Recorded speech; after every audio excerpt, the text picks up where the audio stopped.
Hola, ¿cómo están?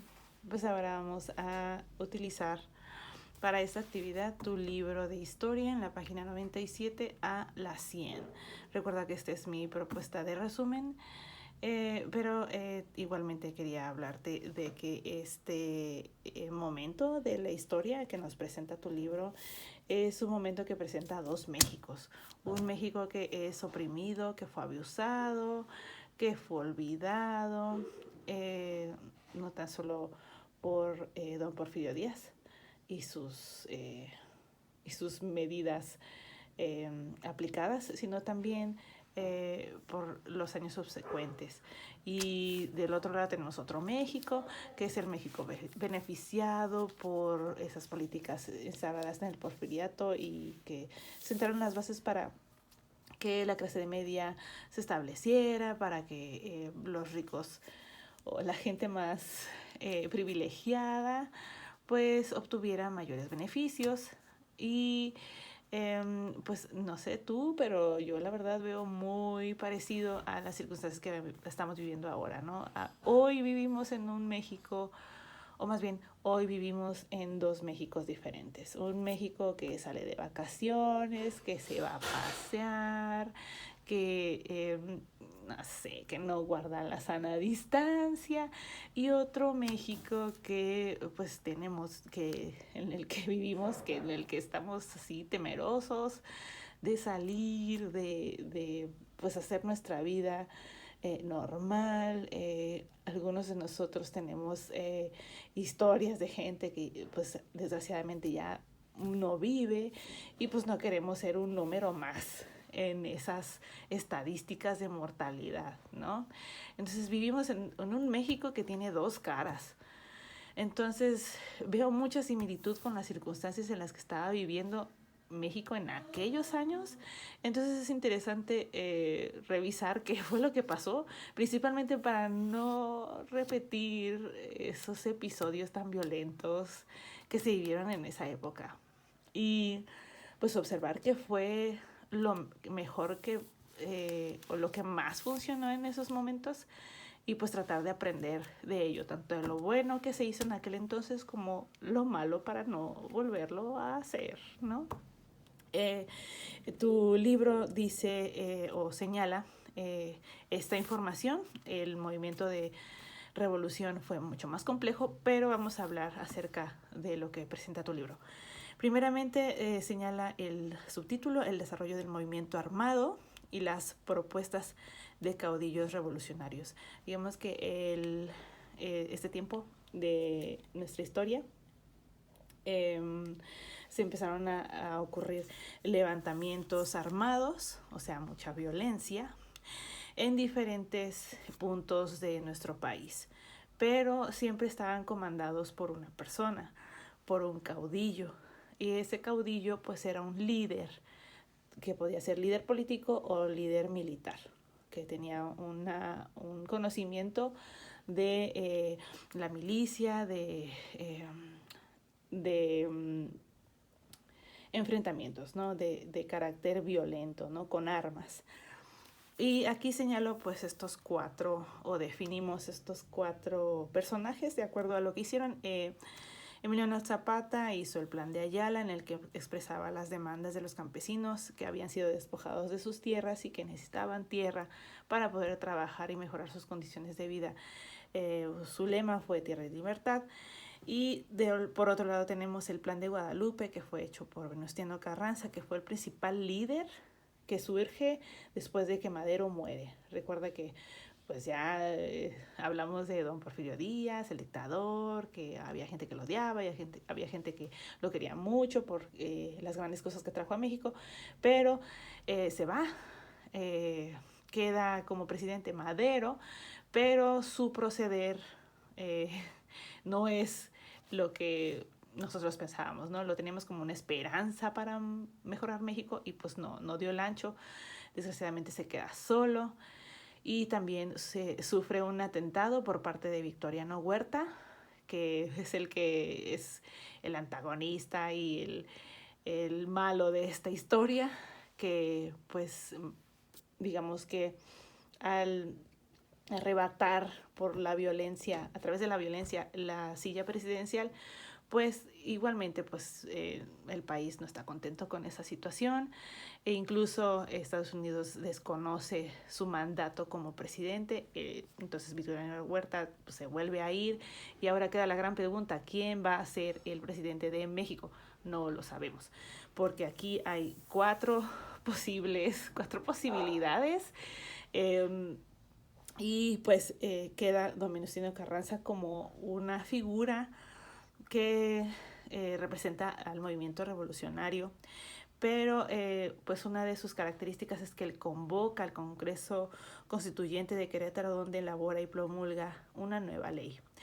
Él siempre pues se caracterizó por seguir o apegarse a la ley, y por eso genera o establece el ejército constitucionalista, con el cual Álvaro Obregón pues se siente identificado y se suma a Venustiano Carranza, con quien pues comulga en la idea de que México puede prosperar, mejorar, ser moderno a través de la ley.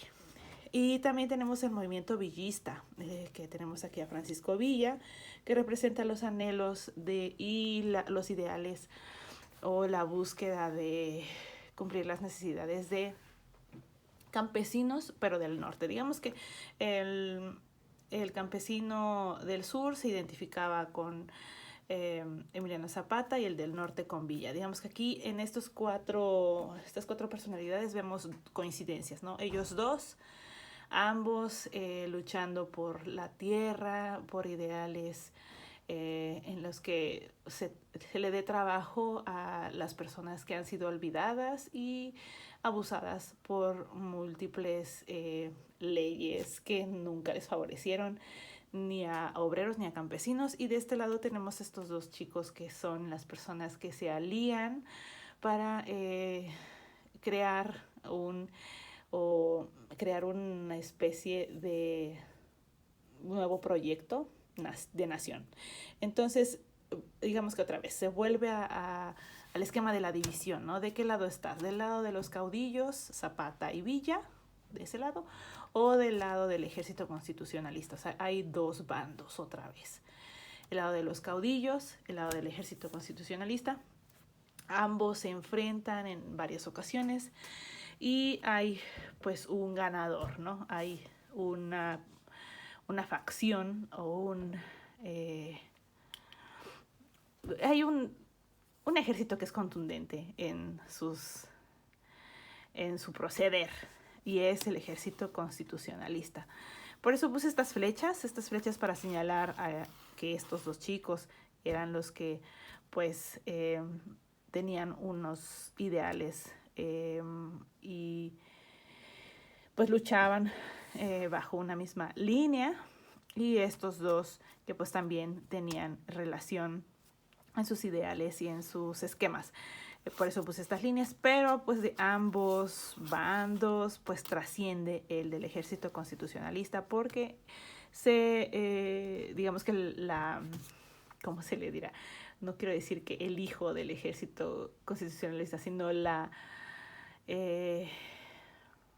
concreción o el resultado de todo este enfrentamiento fue pues la Constitución de 1917, un 5 de febrero, que pues es digamos que la ley que aún nos sigue rigiendo hasta el día de hoy. ¿Ha sido modificada con el tiempo? Pues sí, porque se ha ido ajustando pues a las mismas circunstancias sociales que vivimos. Pero pues en sí esta Constitución está basada en los principios liberales: libertad de prensa, libertad de expresión, libertad de asociación. O sea, estaba centrada en darle libertades a México, de las cuales pues en los últimos 8,000 años no habíamos podido tener, ¿no?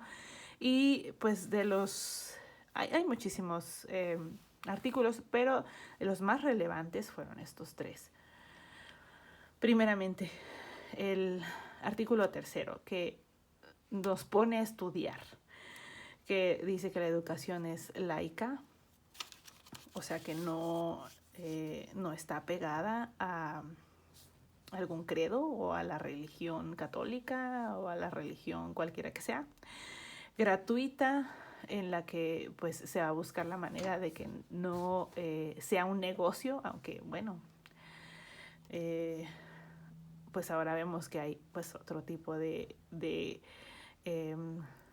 esquemas de educación, y después obligatoria, en donde pues no se especifica si es obligatoria para los alumnos, si es obligatoria para el Estado, pero pues es obligatoria finalmente.